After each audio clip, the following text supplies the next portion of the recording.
History, they say, is written on land and at sea. But during the most tense years of the Cold War, as the world held its breath on the brink of nuclear apocalypse, the Soviet Union was forging something that belonged to neither realm.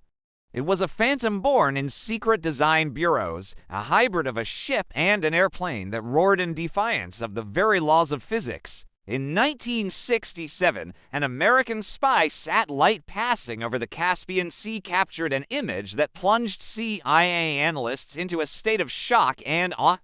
In the photo, amidst the gray ripples of the water, sat a colossal, never-before-seen object. Too large to be a plane, yet it had massive wings. Too fast for a ship, yet it had a fuselage instead of a hull. A row of 10 jet engines lined its back, and a red star adorned its tail. No one could comprehend what it was. In classified reports, it was given a name filled with fear and bewilderment: the Caspian Monster. What was this machine? A doomsday weapon, capable of delivering a nuclear warhead to any point on the planet while remaining invisible to radar. Or something even more sinister, this was more than just a machine. It was a challenge hurled at America, the embodiment of engineering genius and a desperate arms race, a phantom of a future that, thankfully, never came to be. Before we dive into the main story, we'd like to ask for a little support. A like and a subscription would be the best way to show your appreciation. Thank you. Now, get ready as we dive into a world of secret technologies and giant machines to uncover the mystery of the most incredible creation of the Soviet military industry, the Ekranoplan. The mystery surrounding the Caspian Monster did not unravel overnight. For decades, the West could only speculate about its true purpose. It was only after the fall of the Iron Curtain that the world learned the truth. It was neither a plane nor a ship. It was an Ekranoplan, a machine that used the ground effect for flight. Imagine creating an air cushion under a wing so dense that it prevents a massive machine from falling into the water. An Ekranoplan doesn't fly in the sky. It glides just a few meters above the surface, be it water, ice, or flat plains riding on this invisible, dynamic cushion of air. It combined the colossal payload of a ship with the incredible speed of an aircraft. And the father of this marvel was one of the most brilliant, yet most secretive designers of the Soviet Union, Rostislav Alexeyev. He was obsessed with speed. Back in the 1940s, he had created revolutionary hydrofoils, the famous Raketa and Meteor, which seemed like science fiction at the time. But Alexeyev dreamed bigger. He wanted to make not just small passenger boats fly, but entire ships capable of carrying tanks, troops, and missiles at the speed of a fighter jet. In the climate of the Cold War, his ideas found support at the highest levels. The Soviet Union, with its endless maritime borders and remote garrisons, needed a weapon that could instantly deploy entire battalions across seas, a weapon that could deliver a sudden, devastating strike against an enemy fleet, appearing as if from nowhere. And the Ekranoplan was the perfect solution. It was virtually invisible to ship-based sonar because it never touched the water. And it flew too low to be detected by standard air defense radars, which were calibrated to search for high-altitude targets.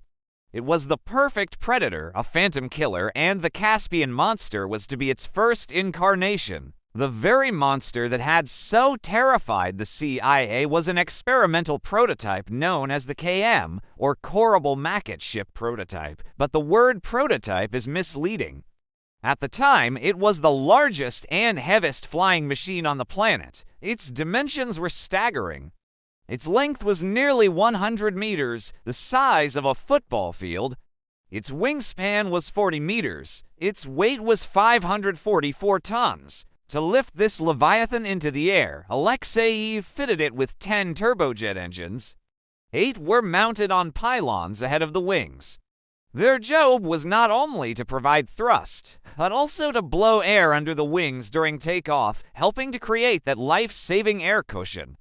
2 more engines were on the tail, like on an airliner, and operated during cruise mode. The KM's first flight in 1966 became the stuff of legend.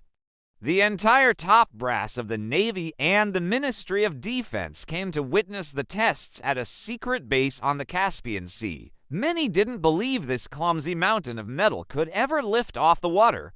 Alexeyev himself took the controls. He slowly throttled the engines to full power. 10 fiery torches unleashed a roar that seemed to shake the entire coastline.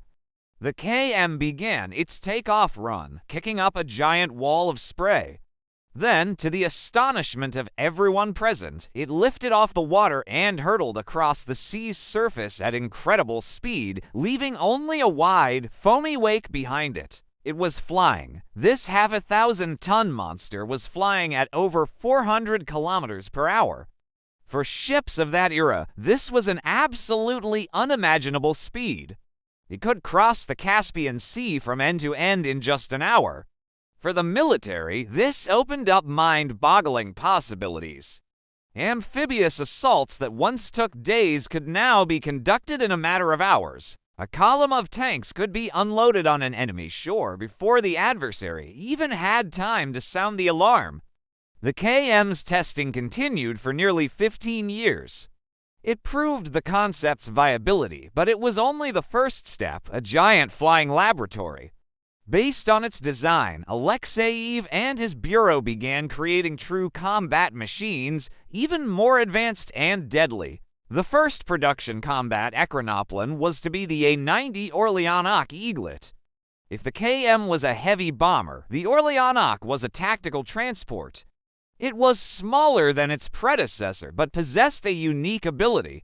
Thanks to a combination of landing gear and a powerful nose-mounted engine, it could not only fly over water, but also crawl onto an unprepared shore on its own, like a giant sea monster. Picture this. A squadron of these machines emerges from the sea mist at 400 kilometers per hour, each one rolling onto the beach and, from its hinged nose, unloading to armored personnel carriers or up to 200 Marines. It would have been a new generation of blitzkrieg. A total of 5 Orleanoks were built, and they even entered service with the Baltic and Caspian fleets. But the true apotheosis of the idea was another project, the Project 903 Lun Harrier missile-carrying Ekranoplan. This was a weapon of retribution, a true aircraft carrier killer. The Lun was slightly smaller than the KM, but its appearance was even more menacing and functional.